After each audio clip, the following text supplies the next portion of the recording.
जय श्री कृष्ण दोस्तों। मैं संदीप बघेल आप सभी का मेरे YouTube channel maths by Sandeep में हार्दिक स्वागत करता हूं। आज हम आपको समलंब चतुर्भुज ट्रेपेजियम पर आधारित एक कॉन्सेप्ट बताएंगे। यह कॉन्सेप्ट आपका 2D मेंसुरेशन पर आधारित है। समलंब चतुर्भुज ट्रेपेजियम होता क्या है?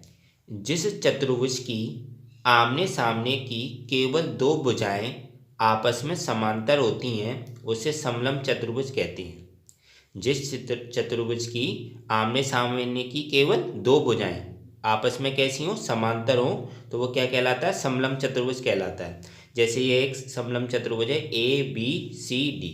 यहाँ पे जो ए डी है वो बी सी के समांतर है। तो दो जो भुजाएं हैं इसकी ए डी और बी सी वो कैसी हैं? आपस में समांतर हैं। और बाकी जो दो भुजाएं जैसे ए बी और आपका डी सी जी कैसी होंगी? जी असमांतर होंगी। लेकिन दो भुजाएं ऐसी होंगी जो आपस में कैसी होंगी? समांतर होंगी। जैसे यहाँ पे ए डी समांतर है किसके? बी सी के।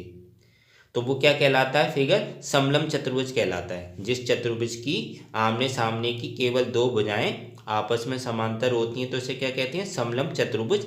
इंग्लिश में बोलते हैं ट्रेपेजियम होता है। यहाँ पे ए डी बी सी के समांतर है, ए डी समांतर है बी सी के। और ए डी और बी सी के जो बीच की दूरी है, बीच की दूरी बोल दो या लंबवत दूरी, वो क्या है? ए पी और डी को, जो कि आपस में बराबर होंगे कि समांतर भुजाएं। तो आपस में समांतर जो भी भुजाएं होती हैं, दो भुजाएं जो आपस में समांतर हैं, तो उनकी बीच की दूरी हमेशा समान रहती है कि कहीं पे भी नाप लो। और बीच की कैसी दूरी नापते हैं? लंबवत दूरी नापते हैं। कभी भी ऐसे बोलें कि दो भुजाओं की बीच की दूरी क्या है, तो बीच की दूरी का मतलब होता है लंबवत दूरी। तो लंबवत दूरी मतलब 90 डिग्री एंगल बनाते हुए। तो ए पी और डी क्यू उनकी बीच की दूरी होगी जो कि कैसी है? आपस में बराबर है।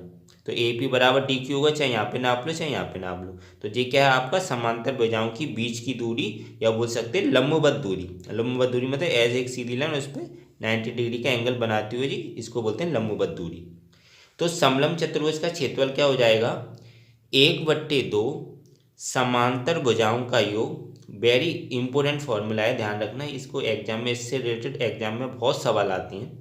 तो समलंब चतुर्भुज का क्षेत्रफल क्या होता है? 1/2 समांतर भुजाओं का योग। समांतर मतलब जो भुजाएं आपस में समांतर उनका तो योग कर लेंगे, और गुणा समांतर भुजाओं की बीच की दूरी या लंबवत दूरी। और जो दो भुजाएं आपस में समांतर उनकी क्या निकाल लेंगे? बीच की दूरी, उनका गुणा कर लेंगे। तो 1/2 समांतर भुजाओं का योग और गुणा समांतर भुजाओं की बीच की दूरी या लंबवत दूरी। जैसे इस फिगर में 1/2 ऐसे लिखा, समांतर भुजाएं कौन सी हैं? ए डी और बी सी। तो ए डी प्लस के बी सी कर लेंगे।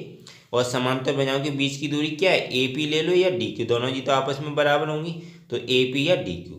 तो समलंब चतुर्भुज का फॉर्मूला क्या होता है? 1/2 समांतर भुजाओं का योग गुणा समांतर भुजाओं की बीच की दूरी या लंबवत दूरी। तो काफ़ी इंपॉर्टेंट फॉर्मूला है, एग्जाम में इसके सवाल बहुत आते हैं। समलंब चतुर्भुज के नाम से कोई भी सवाल बोल लेंगे कि दो भुजाएं दी हैं 5 सेंटीमीटर, एक भुजा दी है 10 सेंटीमीटर, वो दोनों आपस में समांतर हैं और उनकी बीच की दूरी दे देंगे मान लो 20 सेंटीमीटर। तो उसका क्षेत्रफल बताइए समलंब चतुर्भुज का। तो इस फॉर्मूले का आप यूज़ करके उसको आसानी से उसका क्षेत्रफल निकाल सकती हो। काफ़ी इंपॉर्टेंट कॉन्सेप्ट है जी, 2D मेंसुरेशन में आता है। तो दोस्तों आशा करता हूँ आपको ये वीडियो अच्छा लगा होगा। अगर वीडियो अच्छा लगा है तो लाइक करना बिल्कुल मत भूलें। शेयर करें ज़्यादा से ज़्यादा फ्रेंड्स फैमिली मेम्बर्स के साथ। और अभी तक अगर आप चैनल को नहीं सब्सक्राइब की हो तो चैनल को ज़रूर सब्सक्राइब करें। बेल आइकन दबा के ऑल नोटिफिकेशन में रखिएगा।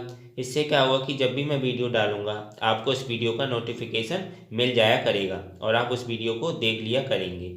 मिलता हूँ नेक्स्ट वीडियो में दोस्तों। Thank you so much.